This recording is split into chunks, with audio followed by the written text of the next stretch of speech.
Colorism and texturism and featureism is so prevalent in corporate America, but nobody wants to talk about it. Nobody wants to talk about it. And you know why? Because people like that, they could get away with it.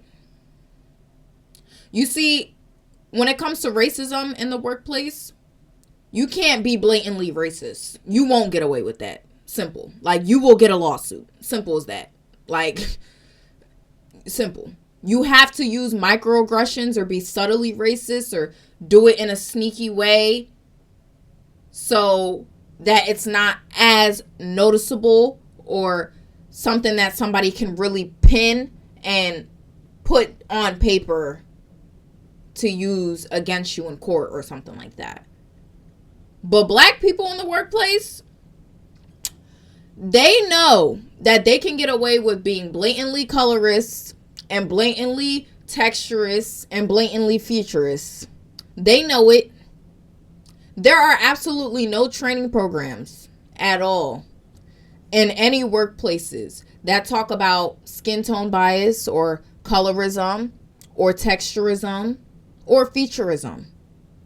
They only talk about racism, and it's a very surface level explanation about racism and unconscious biases. And that's it.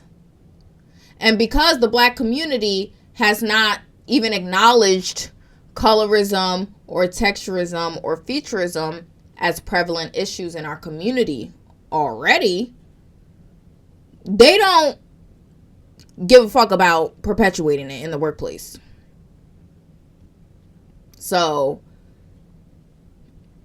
in my opinion, and don't hate me for saying this, but sometimes working with black people is the worst experience you could ever give yourself as a black woman.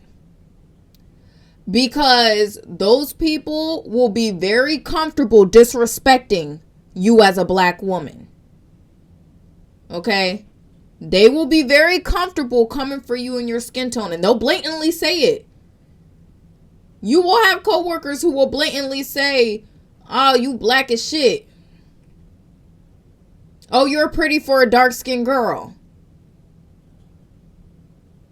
I would never want to be as black as you. You're too dark." Or the light switch. "Oh, let me turn off the lights. Oh, I can't see her." Black people will do shit like that in the workplace, and they will not care, and they know that they're not going to get in trouble for it. Because if you go to HR, guess what they're going to say? I'm confused. And you know why they're going to say they're confused? Because for some reason in corporate America, the only form of discrimination that we talk about is racism. And we only talk about it from the perspective of white people being racist towards black people, or non-black people of color being racist towards black people. And corporate America has not caught up to the fact that black people have internalized racist beliefs sometimes, and they can perpetuate those negative beliefs onto other black people and make a negative work experience for other black people as well. I remember one time I had a black boss, and this man, first of all, he was a black manager to all black associates. And this man was the most colorist, self-hating man you will ever meet, okay? He was literally my skin complexion, but he would openly say that he did not like dark-skinned girls. And he thought they were ugly as hell. Yeah. And on my first day, I had to hear from my other coworkers that my own boss was cracking jokes about my skin complexion and was making fun of my skin complexion. And I had to go back to work every single day knowing that. And not only that, but he ended up bullying me and targeting me a lot at the job.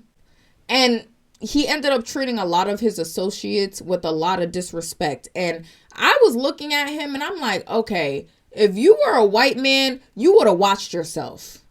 You wouldn't have did all this extra shit. But you see, when you have a black manager or a black boss who is managing black people, they gonna do whatever the fuck they want.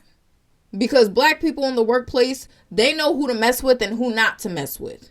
A lot of black people who have positions of power in corporate America oftentimes tend to power trip over their own people.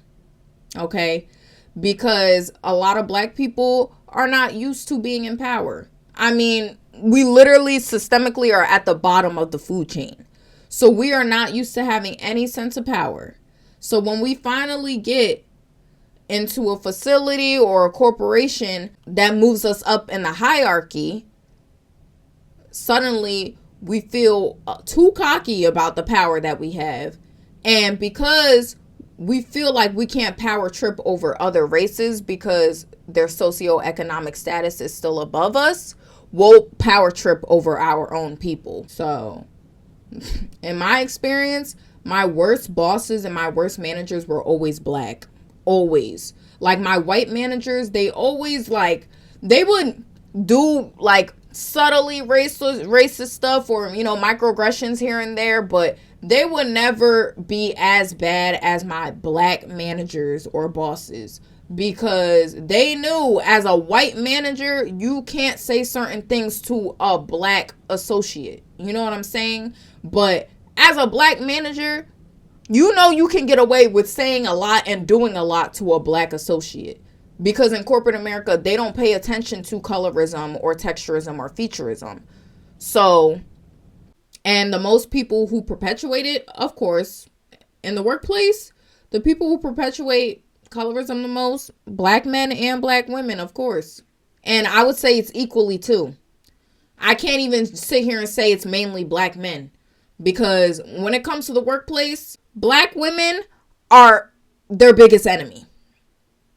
So I can't even sit here and say, oh, well, a lot of black men perpetuate. No, it's a black men and black woman thing. Both of y'all do it. Bad. Because a lot of older generations, they let that colorism shit slide.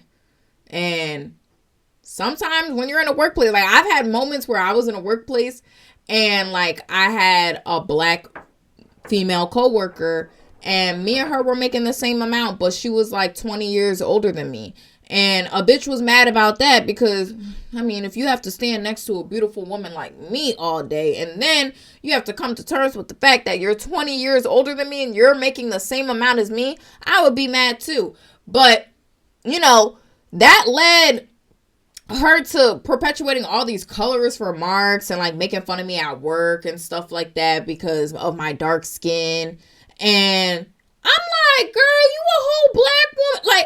But it's that's who you gonna get it from. So don't be surprised when you walk into the workplace and you're in a predominantly black area, or even if you're around black people in general, and you start seeing a lot of hatred from your own people. And you start seeing more blatant hatred from your own people compared to other races. Because you're going to see the most hatred. As a black woman, you're going to see the most hatred from black women in the workplace first. And then black men right under. And then you got the Beckys and the blase. And to be honest, I know y'all gonna be like, oh, she loves white men, blah, blah, blah. No. But in my humble opinion, in my experience, I've had the best experience with white men in the workplace. And I've had the worst experience with my own people. A lot of the time, when I was working with white men, they never felt intimidated by me. And they didn't have racial biases, and they always helped me move up in the company and always gave me my resources, all that stuff. It was never anything bad. But black men, they tend to see black women as competition in the workplace. So they see you as an enemy. So you can do good, but you can't do better than the black man you working with. Because then he gonna start to feel away, and then he gonna start to be weird and do some weird shit. And a black woman, it's a lot, like, unfortunately, it's a lot of self-hatred from black women. It just is. Like, especially when it comes to texturism, I feel like black women perpetuate texturism the most onto other black women.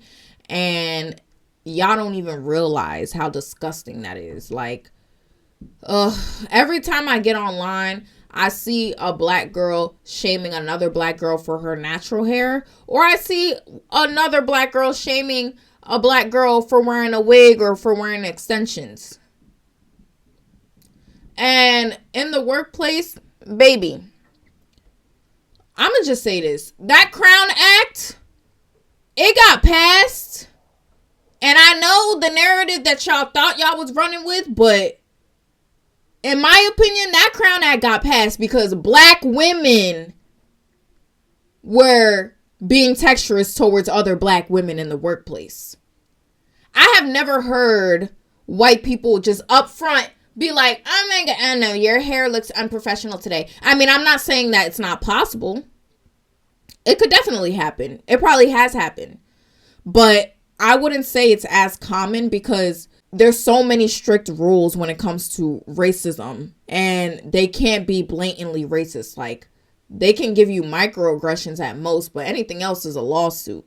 So white people try to avoid that as much as possible. But black people, child, you could walk into the workplace with your 4C hair in, and it'll be a black woman talking about, girl, you look like you just rolled out of bed. You look a mess. You look dusty. You need to go get your hair done.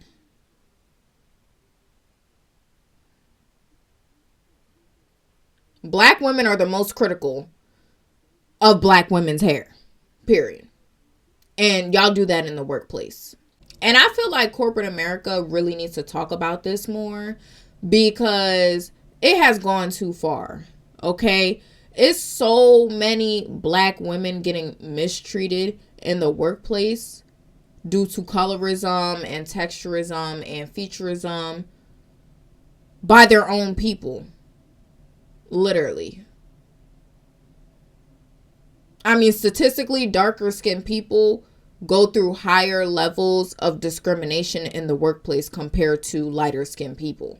And that's because, unfortunately, in our community, dark-skinned women, we're also viewed as the least human and the least deserving of empathy or success. And sometimes, you know, as a dark-skinned girl, you even intimidate the people you work with so much because you could be super good at your job, but the thought of a dark-skinned girl getting ahead of light-skinned Keisha and getting ahead of light-skinned Ron and getting ahead of dark-skinned Don just doesn't sit right with anybody's souls.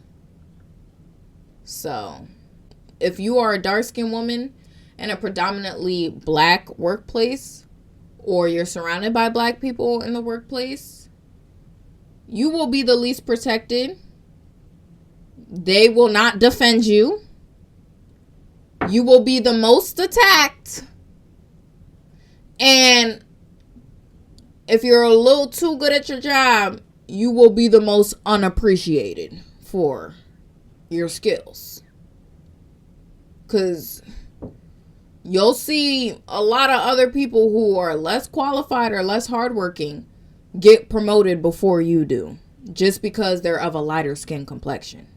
But honestly, based on everything I just said in this video, it is clear that corporate America has a lot of work to do. Okay? There are bigger battles than racism. Okay? And corporate America has not even successfully battled the racism war. So when it comes to colorism and texturism and featureism, baby, we're at like -5% in terms of where we are at in the finish line. Okay. So it's a lot of work that needs to be done. And I honestly think that a lot of these corporations should also include colorism and texturism and featureism into their training program. I think that colorism and texturism and featureism are just as important as racism, and other communities besides the Black community experience these issues as well. So I think that it's really important that we incorporate these lessons into corporate America. But we also have to look deep within and understand that this doesn't start at the workplace, okay? You don't start being colorist at the workplace, okay? You are just bringing behaviors that you have already developed from your real life experiences or based on your environment.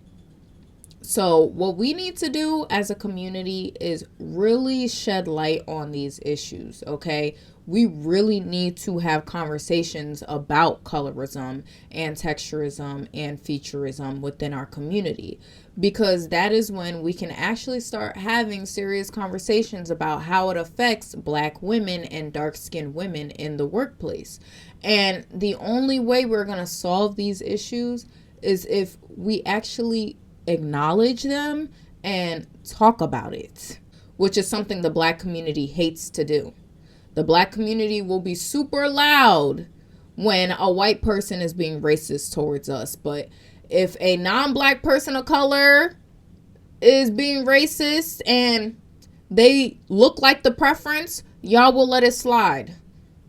And if Black people are being colorist or texturist or featurist or even homophobic or transphobic towards other Black people, if they can rap good enough or if they can sing good enough or if they look good enough, y'all will just let it slide. And that's why these issues come up in corporate America, because we have let it slide for years. A lot of you raise your children to be colorists and texturists and featurists, and a lot of your children go to schools where it is predominantly colorists or texturists or featurists. So they develop these toxic traits at a very young age, and then they take it with them into the workplace. But I think it's our job as a community to have these conversations so it stops in the workplace. Because while we can't control what goes on in other people's homes and how they are raised, we can take control of how they treat us outside of their homes. And at the end of the day, there was a time where we fought super hard to not get spit on when we walk into restaurants. There was a time where we fought super hard to not have separated bathrooms. So I think this is a time where we as a community can fight super hard to end the microaggressions that Black women face in corporate America, and to really dig deep within the colorism and texturism and featureism that goes on within the Black community in corporate America. Because it shouldn't be allowed and it shouldn't take place at all. And it's disgusting that it's actually legal and you can hate on your own community in such a manner. It's honestly really sad and it's disgusting to me. And I don't want you guys to watch this video and think that there's no hope for you in corporate America. It's not that there's no hope. It's just you have to play the game. And playing the game doesn't mean necessarily compromising your integrity. It mainly means you just adjusting to the racist world that you live in. Okay. I mean, we have to do it every day in our real lives, and might as well do it in corporate America because that is how we get paid. That is how we pay them bills. But it comes a time where we also have to say it's enough. And we are tired of asking Black women and dark-skinned women to adjust to other people's racial biases. We shouldn't be asking anybody to change themselves or to adjust how they work or how they have a certain lifestyle, because there are other people who have racial biases and will use that against them in the workplace. Simple as that.